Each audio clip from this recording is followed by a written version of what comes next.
Good evening, good evening, good evening, ladies and gentlemen. Thank you so much for tuning in. This is actually the week in review, the top 10 real estate related news stories of the week. Thank you so much for tuning in live on Facebook and on YouTube. I greatly appreciate it. And also on Instagram. If you have any questions about today's episode, please feel free and leave them down in the comments below. As always, I am your host, Hugo Quintanilla, licensed realtor in Maryland. My phone number is 240-389-4846. My email, hugo@lnf.com. My website, yourrealtorhugo.com.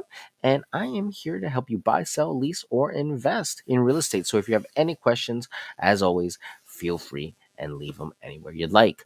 So let's jump right into it. I know it's late and we will get the top news stories out to you guys ASAP.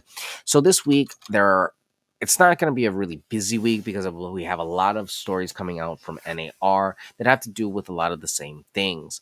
There are some interesting things that have happened with NAR as well. We've had a little bit of a switching of the guard. So we're going to talk a little bit about that. But story number one was home sales start to rise, building momentum for 2024. And that was off the nar.realtor site. The majority of these stories are going to be from nar.realtor, cnbc.com, and abcnews.go.com. So, as always, if you would like specific links to these articles, let me know. I will leave them below cite them so that you guys will be able to look them up online and check them out. But yeah, it's definitely worth a read, and it's something that I've been talking a lot about in recent time, that as we're seeing certain markets start to turn, we're seeing more home sales happen in those markets.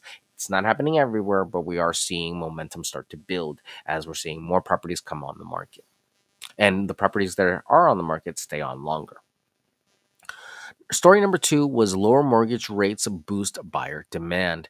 And this is something that you're going to be hearing constantly for the next 2 to 3 months. And by the time the rates have gotten low, or as low as that they think that they're going to go, it's going to be too late. You want to get in there now. Barbara Cochran came out and said a very intense rant about how a renter needs to stop renting and needs to get into home ownership ASAP. Because if you don't have a chip in the game, then you're really losing. And it just was very to the point, very blunt, very honest advice. And I know it's very hard to tell people to, hey, get up and go buy a house, but everyone can do it. And I have to always go back to the one thing that Eric said during our interview, was that everyone deserves to have an opportunity to own a home. Is everyone responsible enough to own a home? That's a different question. But everyone at least deserves the opportunity to be able to find a home.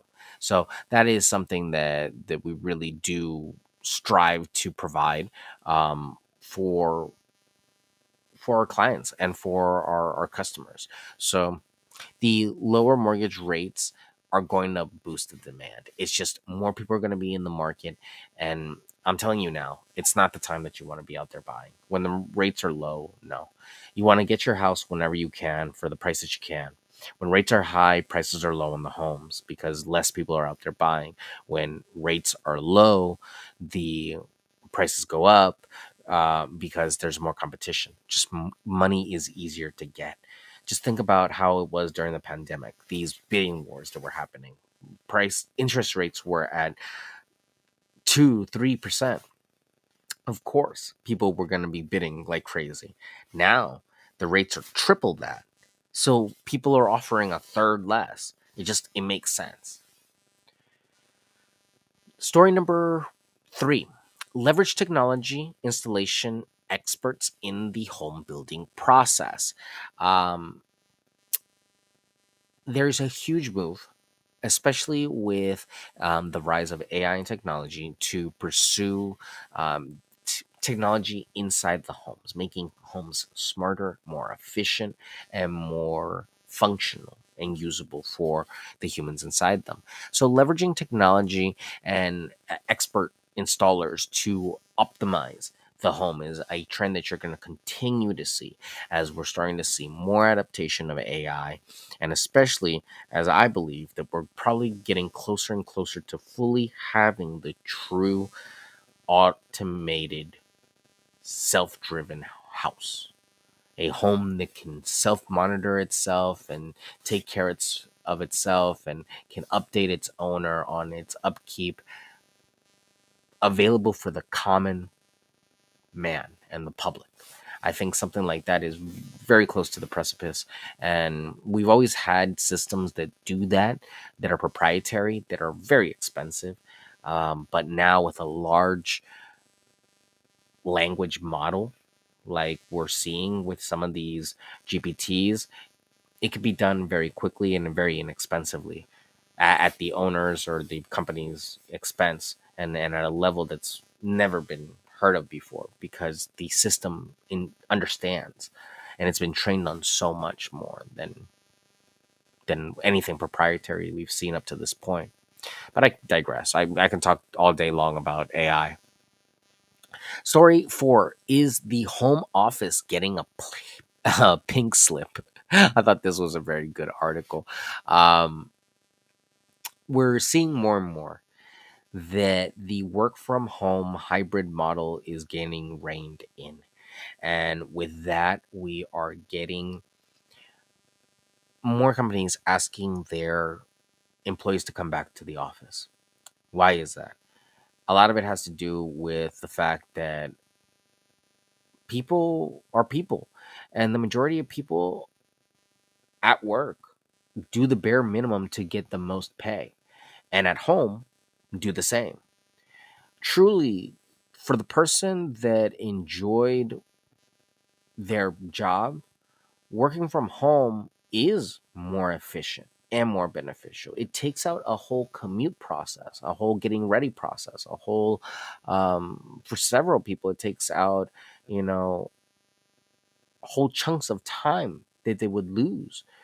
So this eased up communication. It eased up the ability of employees to be in so many different places at the same time.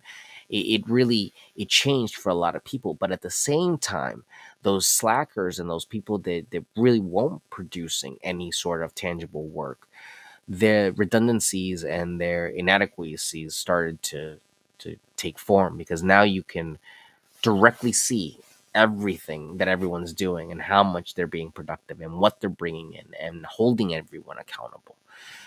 Whereas before, you could play a social networking game and, oh, well, so and so has this position or so and so has that position. I feel like a lot of the work from home era is being questioned now, and a lot of businesses are looking into cost cutting and maximizing their employees again. We're seeing it in the tech sector, and we're going to continue to see it until we see a change in the economy, at least one with the Federal Reserve starts cutting rates. So prepare to continue to hear more negative news about jobs and job losses. Hopefully, we don't see mass layoffs to common everyday people, but really, a layoff is a layoff and a person is a person. So I really, my heart goes out to anyone that is suffering right now from that and that stress.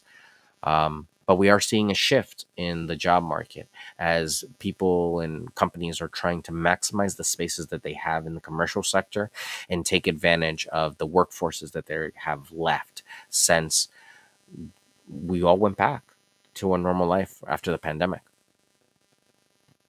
Kevin Sears, in story number 5, steps into role as NAR president, and he will be replacing Tracy Casper, I believe. She stepped down as of late.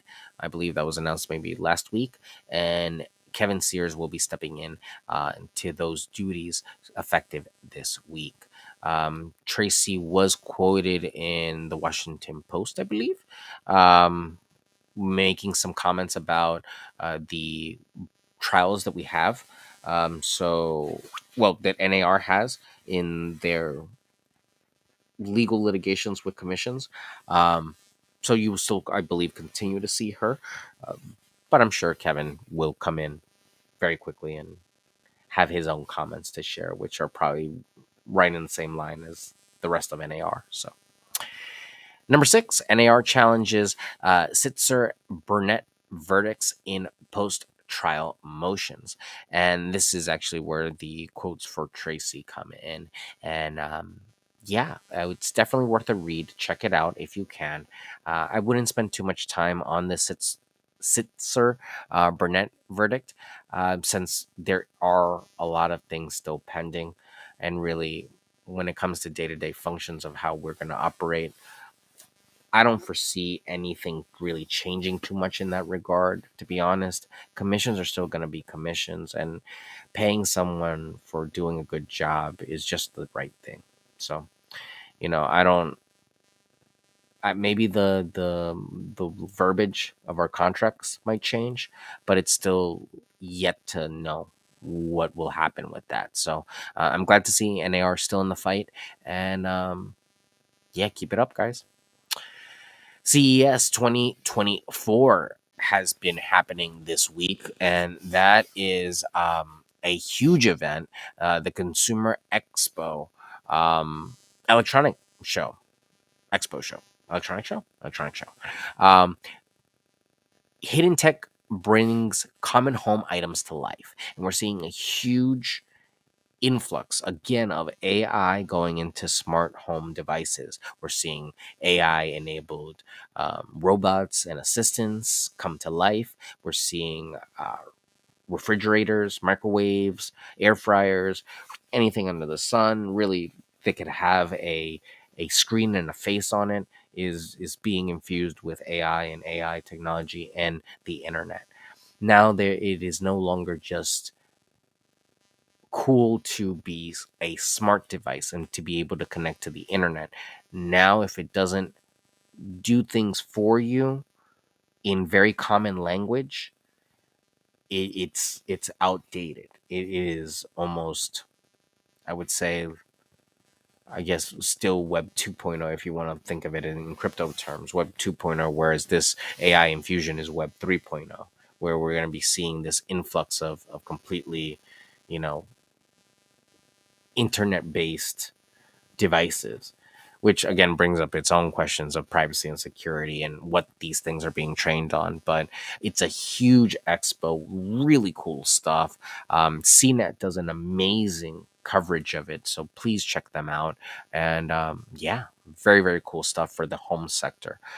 We saw 3D printed homes, at one point a few years ago, and that's already become commonplace. So it's really exciting. That's technology that we're seeing today that we're going to be probably implementing in the next 5 years. In number eight, AG wants Trump banned from New York real estate business for life. Fined $370 million. Now, that's a lot to do with tax fraud and tax evasion and a plethora of other New York based things that deal with New York real estate. It is very tricky. You need a whole different type of real estate license to operate in New York. So, I'm sure that adds on to a lot of his other stresses that he has going on right now, on top of a campaign. But the political campaign for uh, this year will definitely impact the economy as well as people's feelings towards the economy. And that's what we've been seeing that has impacted economics more than anything else, people's feelings of the economy. So it's going to be interesting to see how Trump's um, campaign is impacted by this and any of his legal troubles, and how it progresses with his campaign. It's going to be a very interesting race this year. Bank boss says it's not that difficult to buy a home. This was a very unfortunate story that came out of CNBC. It I have a brief synopsis of it. Bear with me. Ba-ba-ba-ba-bum.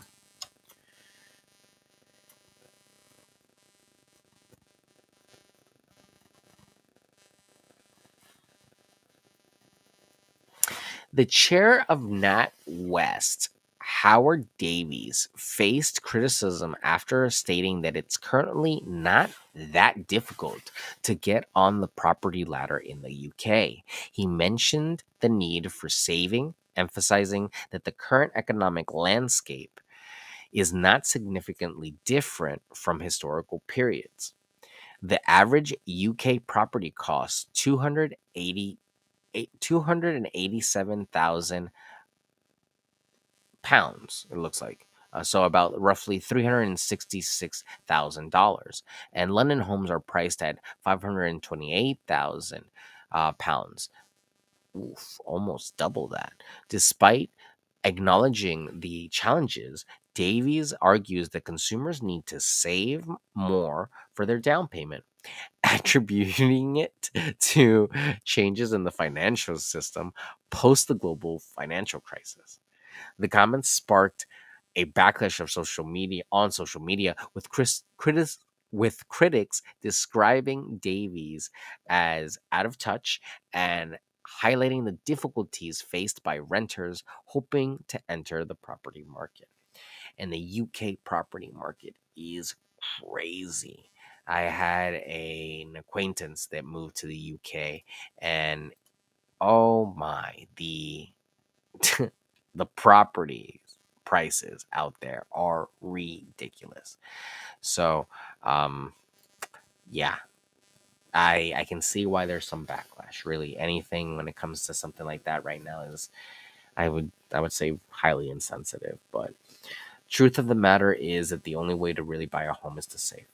You know, you have to do the work and then work on your credit and do it. You know, is it affordable everywhere? No. Are there affordable places in the world? Yes.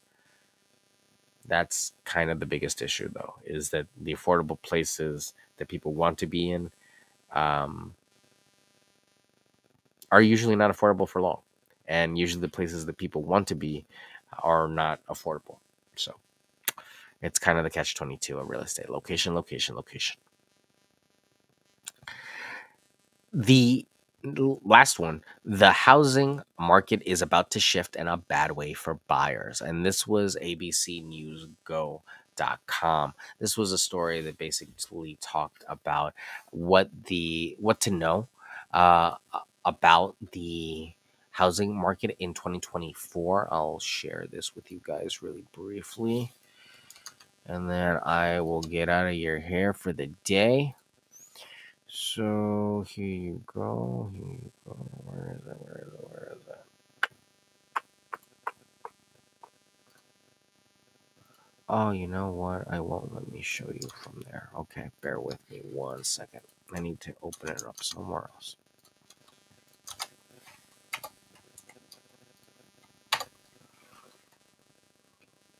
All right. And this was on Good Morning America too. So,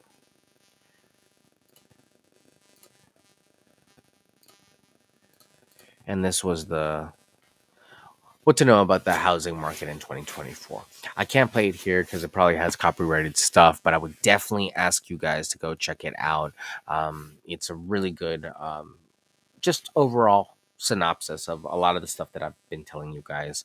And I would invite you guys to stay here and stay tuned and, learn with me about real estate because I'm telling you the same stuff that they're telling you up there. The one difference that I will tell you is that my information is a lot more localized to Montgomery County and the area here in Maryland. Now, how that varies from the rest of the United States, more than anything else, every market is local and changes locally. So not every market is the same. I can do research and find out how every market is, but my specialty is Montgomery County and Maryland, just because I'm so familiar with these numbers and seeing these things day in, day out. So it you got to take those national numbers, those news stories that you see online in the morning and on the news late at night. You got to take them with a grain of salt, because at the end of the day, those are averages coming from the National Association of Realtors, national, and they don't usually reflect the whole for this area. We live in a very unique bubble here, so to speak, where we have great job diversity. We have tons of transient population that move in and move out, and we have a lot of affluency here, a lot of old money as well as a lot of new money. So there's constantly a churning of new and old people here, partly and majority because of the government that we have so close nearby, less than 30 minutes away, but also because Maryland itself has such a thriving county and community around it. So, um, yeah, it's a lot to think about when it comes to real estate and the top news stories, because as you'll notice over time, little by little, things will start to change. You start to getting the same message because real estate doesn't change day by day. It changes month to month. So our next numbers are probably going to come out next week. Yeah, they're coming out next week. So expect to see new information that says that what I guess home sales are going to be picking up. And yeah, probably more people in the market as rates start to go down. So you can probably expect that. But if you really want to know more about your local market, feel free and reach out. I have a ton of tools on my website that you can use, and feel free and use by yourself at your leisure. Yourrealtorhugo.com. My phone number is 240-389-4846, and my email is hugo@lnf.com. So if you have any questions, feel free and reach out. It is always a pleasure to speak with you. And thank you again for watching live on Facebook, YouTube, and on Instagram so late at night. Tomorrow we're going to be doing a live, but it's probably going to be earlier. Probably I'm shooting towards 4.